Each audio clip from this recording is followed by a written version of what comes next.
ముస్తాబాద్ మండల కాంగ్రెస్ పార్టీ ఆధ్వర్యంలో ఆదివారం రాజీవ్ గాంధీ విగ్రహం వద్ద ప్రతిపక్ష నేత రాహుల్ గాంధీ చిత్రపటానికి పాలాభిషేకం చేశారు। ఈ కార్యక్రమంలో మండల కాంగ్రెస్ అధ్యక్షుడు ఏళ్ల బాలరెడ్డి మాట్లాడుతూ బీహార్లో ఓట్ చోర్ గద్దె చోర్ నినాదాలతో రాహుల్ గాంధీ చేపట్టిన యాత్రకు దేశవ్యాప్తంగా ప్రజా మద్దతు లభిస్తోందని అన్నారు। దాంతోనే రాజకీయ ప్రత్యర్థులు ఆయనపై అసత్య ఆరోపణలు ఫేక్ వీడియోల ద్వారా దుష్ప్రచారం చేస్తున్నారని విమర్శించారు।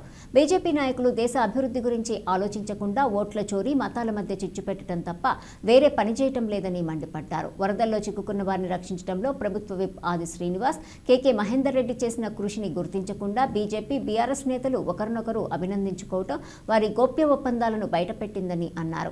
ఈ కార్యక్రమంలో మార్కెట్ కమిటీ చైర్మన్ తలారి రాణి నర్సింహులు, జిల్లా ప్రధాన కార్యదర్శి కొండం రాజిరెడ్డి, పట్టణ కాంగ్రెస్ అధ్యక్షుడు గజ్జల రాజు, మాజీ ఎంపీటీసీ గుండెల్లి శ్రీనివాస్ గౌడ్, వివిధ గ్రామాల శాఖ అధ్యక్షులు, జిల్లా నాయకులు, విద్యార్థి విభాగం, యూత్, మహిళా కాంగ్రెస్ కార్యకర్తలు పాల్గొన్నారు।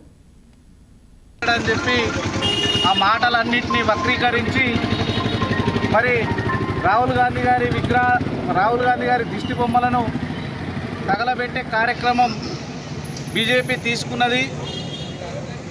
తల్లి నరేంద్ర మోడీకే కాదు, మాకు కూడా నరేంద్ర మోడీ గారి తల్లి మాకు కూడా తల్లితో సమానం।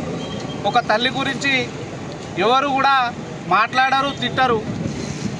అది మాతృమూర్తి అంటే అందరికీ మాతృమూర్తి లెక్కనే, ఏం లేదో ఒకటి వెనకేసుకున్నారు। ఇక మన తెలంగాణ రాష్ట్రంలో బీజేపీ వాళ్ళు ఏం చేశారంటే రేపు రానున్న స్థానిక సంస్థల ఎలక్షన్లలో ఓడిపోతామని చెప్పి ఒక భయం పట్టుకొని మరి ఏదో కార్యక్రమంతో మనం ముందుకోవాలని చెప్పి రాహుల్ గాంధీ మాటలను వక్రీకరించి ఈ దిష్టి బొమ్మలు తగలబెట్టి పైశాచిక ఆనందం పొందుతున్నారే తప్ప మిమ్మల్ని ప్రజలు నమ్మే పరిస్థితి లేదు।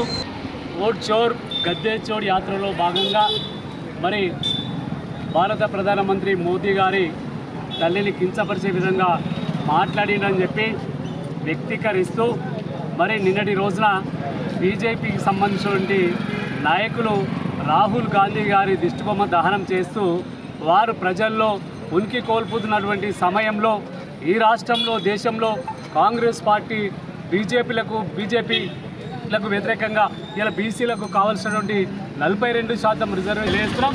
ఈ బాధ్యత పూర్తిగా కేంద్ర ప్రభుత్వమే భరించాల్సిందిగా తెలియజేస్తూ యూరియా అతి త్వరలోనే మరి ఈ మండలానికి సంబంధించి కూడా ఈ 2-3 రోజుల్లోనే మరి 5 లోన్లు వస్తున్నాయి। రైతులందరూ కూడా మరి టోకెన్లు తీసుకొని సీరియల్గా తీసుకోవాలి। సొసైటీకి ఎందుకు ఇస్తలేండి జిల్లా కలెక్టర్ గారు మరి ఇవాళ లీడర్లు పేర్లు చెప్తే 10 బస్తాలు 20 బస్తాలు ఇచ్చేటువంటి అవకాశాలు ఉన్నాయి కాబట్టి ఆ విధంగా ఇవ్వకుండా మహిళా సంఘాల ద్వారా ఇదానే ప్రతి ఎకరానికి కూడా ఇలా యూరియా అందించేటువంటి అవకాశాలు ఉన్నాయి కాబట్టి ఇలా మహిళా సంఘాల ద్వారానే ఇక్కడ ఈ ప్రాంతంలో యూరియాను ప్రతి గ్రామానికి ప్రతి ఎకరానికి కూడా ఇచ్చే విధంగా కార్యక్రమాన్ని తీసుకుంటామని చెప్పి ఈ సందర్భంగా తెలియజేస్తా ఉన్నాం।